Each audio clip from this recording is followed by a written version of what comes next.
Au cinéma, est-ce qu'une bonne adaptation de jeu vidéo donne automatiquement un bon film? Eh ben, c'est ce qu'on va essayer de découvrir avec...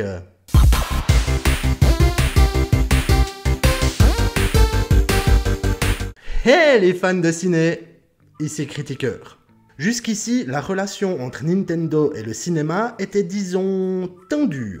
Notre plombier moustachu à casquette rouge a eu l'honneur d'être le premier personnage de jeu vidéo adapté sur grand écran en 1993. Ah, 1993. Vous vous souvenez de ce film? Hein? Terrible. Si vous souhaitez en savoir plus, je vous mets en description une de mes vidéos complètes sur le sujet. Eh bien, c'est à cause de ce Super Mario Bros des 90s que Nintendo a mis 30 ans à refaire confiance au cinéma. Alors oui, 30 ans. Parce que Pokémon Detective Pikachu en 2019 a été produit notamment par The Pokémon Company International et la Toho, pas par Nintendo, donc il ne compte pas. Pourtant, lors de l'annonce de la création d'un long métrage d'animation sur Super Mario, on était loin d'imaginer ce qui allait se passer. Mais avant de se lancer dans la partie, ce film, de quoi ça cause? Mario et Luigi sont plombiers à Brooklyn. Ils ont leur propre affaire et veulent faire décoller celle-ci. Alors qu'un gros souci de plomberie inonde une partie du quartier, ils y voient l'occasion de faire leurs preuves. Ils vont cependant se retrouver accidentellement catapultés dans un monde mystérieux appelé le Royaume Champignon. Séparés à leur arrivée, Luigi est retenu prisonnier dans un lieu inquiétant. Mario, de son côté, va alors demander l'aide de la princesse Peach pour venir en aide à son frère et en profiter pour sauver le royaume de l'invasion du terrifiant Bowser. Alors non, pas de princesse à sauver dans ce film, mais une quête héroïque pour tenter de sauver tout un royaume et également le multivers si on en a l'occasion. En matière de scénario, on se retrouve sur quelque chose de très basique, à l'instar des jeux Mario. Or oui, galoper à travers le royaume champignon pour sauver une princesse, comme scénario de base, y a pas mieux. Durant le film, je me suis dit qu'en conservant certains passages et en y insérant des séquences de gameplay, ça faisait carrément un jeu vidéo à part entière. Mais soyons honnêtes, nous, adultes responsables et nostalgiques, si on se rend dans une salle obscure pour voir ce film, c'est clairement pour avoir des étoiles dans les yeux en se souvenant de toutes ces heures passées devant la console. Et là, en matière de références, de fanservice et de clin d'œil, Super Mario Bros met clairement le paquet. Autant les fans des jeux y verront une blinde d'allusions, autant les néophytes des consoles s'y retrouveront grâce à une trame simple et efficace. Quant aux enfants, le monde coloré et le comique des personnages parviendront à les enchanter. Et là, pour aller un peu plus loin, je vais être dans l'obligation de révéler certains points de l'intrigue. Donc si vous voulez éviter le cheat code qui vous débloque les spoilers, rendez-vous à ce moment de la vidéo. Alors comme je l'ai dit, en matière de référence, on en a pour nos piécettes, à commencer par les personnages. Partir d'un Mario humain, fragile, avec ses doutes et ses espoirs, c'était une bonne idée. Ça casse un peu cette image de super-héros invincible qui traverse le royaume champignon, comme ça pour aller sauver tout le monde. Et lui donner une famille entière, c'était carrément couillu, mais ça fonctionne et ça permet de donner plus de consistance au personnage. Un autre bon point est celui de conserver Luigi dans le rôle du frangin sans réel talent qui rame pour parvenir à quoi que ce soit. Ça reprend cette idée dans les jeux que Luigi était toujours le frangin en arrière-plan et que c'est Mario qui reprenait toute la gloire. Toad reste l'élément comique indéniable et Peach est transformée en princesse fatale, ce qui est une bonne chose parce que ça apporte un côté punchy. Bon, alors Bowser passe toujours pour un débile profond, mais il reste dans la thématique de son personnage dans les jeux. Et pour l'anecdote, il y a un personnage que j'ai trouvé marrant bien qu'extrêmement décalé, c'est celui du Luma qui est enfermé dans le château de Bowser. Les Luma, vous savez, ces personnages que l'on retrouve dans Super Mario Galaxy. Eh ben celui du film a une vision de la vie, disons, assez particulière. On ne peut pas s'échapper. La seule issue est la douce délivrance de la mort. Alors ça tranche radicalement avec l'ambiance joviale du film, mais c'est ça qui fait son charme. Donc en matière de personnages, on a tout ce qu'il faut, ils sont bien ancrés dans le film, mais ça ne s'arrête pas là. Nous avons toute la famille Kong présente dans le film, aidant la princesse à sauver son royaume. Ah, les Donkey Kong Country sur SNES, ça reste quand même dans mes jeux préférés. Donkey Kong a une place assez importante dans l'intrigue, les autres faisant plus de la figuration bon marché, mais étant tout de même présents dans le film. Alors on a Cranky, Diddy, Dixie et même Chunky, mais j'ai pas vu Lanky. Je l'ai peut-être loupé.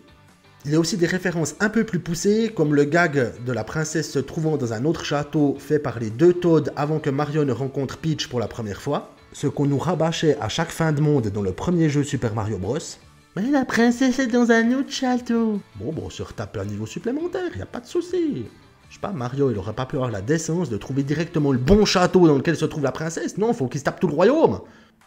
Franchement. Le soufflage dans la cartouche à la boutique d'antiquité, et pour ça, fallait être attentif.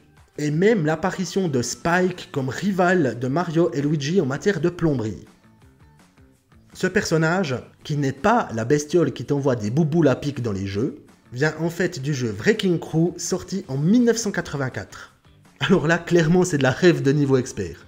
Sans parler de la présence des cartes et des nombreuses allusions faites aux courses dans les jeux du même nom.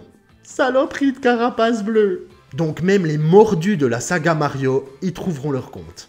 En matière de scénario, comme je le disais, c'est simpliste mais efficace pour que enfants à l'aube de la vie et adultes ne connaissant strictement rien à cet univers puissent s'y retrouver. Dans les grandes lignes, l'histoire suit assez celle du film de 1993 où Mario et Luigi se retrouvent propulsés dans un monde parallèle et doivent se battre contre le tyran du secteur. Et il y a aussi la fin du film qui se déroule en plein Brooklyn comme une petite partie de celui de 1993. Et vous vous êtes aussi fait avoir avec le coup de l'étoile à la fin. Parce que moi, quand Mario et Luigi ils courent pour récupérer l'étoile, je me suis dit mais s'ils la récupèrent, ça fait quoi? Dans les jeux, quand tu fais ça, ça t'annonce la fin de la mission ou la fin du stage. Ça va pas être exceptionnel. Ben ouais, mais j'avais oublié qu'à la base, dans les jeux, l'étoile, c'était pour l'invincibilité. Quel con, je te jure. On ne va pas hurler au génie en matière d'histoire, mais le film nous apporte ce qu'on vient y chercher, des références et du fun. Fondamentalement, c'est tout ce qu'on y demandait. Et l'aventure n'est certainement pas terminée au vu de la scène post-générique qui nous a présenté un autre personnage iconique de la saga, un certain Yoshi.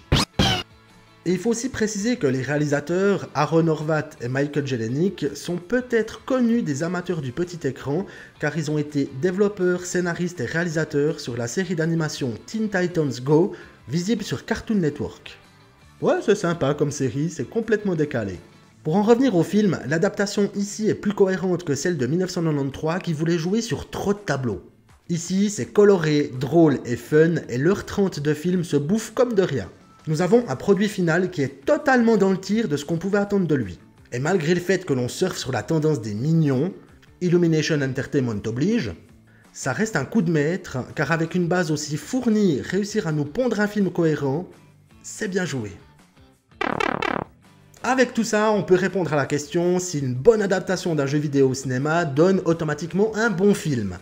Dans le cas présent, oui, et ce, malgré la masse de données de base qu'il y avait à filtrer et à traiter pour éviter que ça ne devienne un réel bordel. Mais est-ce toujours le cas? Alors la question est plus complexe que l'on ne pourrait penser et je pense que c'est quelque chose qu'il faut vérifier au coup par coup. Je traite une partie de ce sujet dans une vidéo que j'avais faite sur les adaptations de jeux au cinéma et je vous la mets en description. Pour prendre un exemple, le film Tomb Raider de 2001 avec Angelina Jolie, c'était une bonne adaptation mais qui a donné un mauvais métrage, contrairement à la transposition en 2018 du film avec Alicia Vikander, où là c'était une bonne adaptation qui a donné un bon film. Du moins meilleur.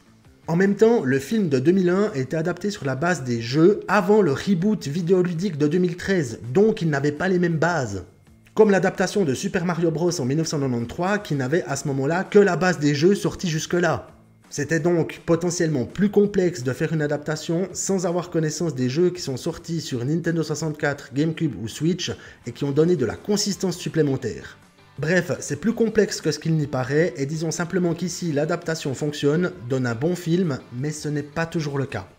Ce qui est sûr par contre, c'est qu'un Nintendoverse pourrait bien pointer le bout de son nez, la firme de jeu ayant sans doute retrouvé une certaine confiance dans le cinéma. Alors Link, Zelda, Kirby, les Kong, Samus et toute l'équipe d'Animal Crossing pourraient bien apparaître sur grand écran un jour. Et petit souhait perso, si on pouvait avoir Wario comme antagoniste principal du prochain film Super Mario, ce serait énorme. Pour conclure, si vous êtes fan de Mario ou de tout autre personnage de la saga, que vous voulez vivre une aventure sans avoir une manette dans la main et que vous voulez passer un bon moment, allez voir le film, ça en vaut la peine. Et voilà, fans de ciné, c'est tout pour ce film. Qu'avez-vous pensé de cette adaptation et de la transposition des jeux vidéo au cinéma en général? Vous pouvez me le dire en commentaire. Et je pense que certaines réponses pourraient bien me surprendre. N'oubliez pas ce bon vieux pouce bleu ainsi que de vous abonner. Quant à moi, je vous dis à très bientôt pour une nouvelle vidéo. Et bien entendu, bon visionnage.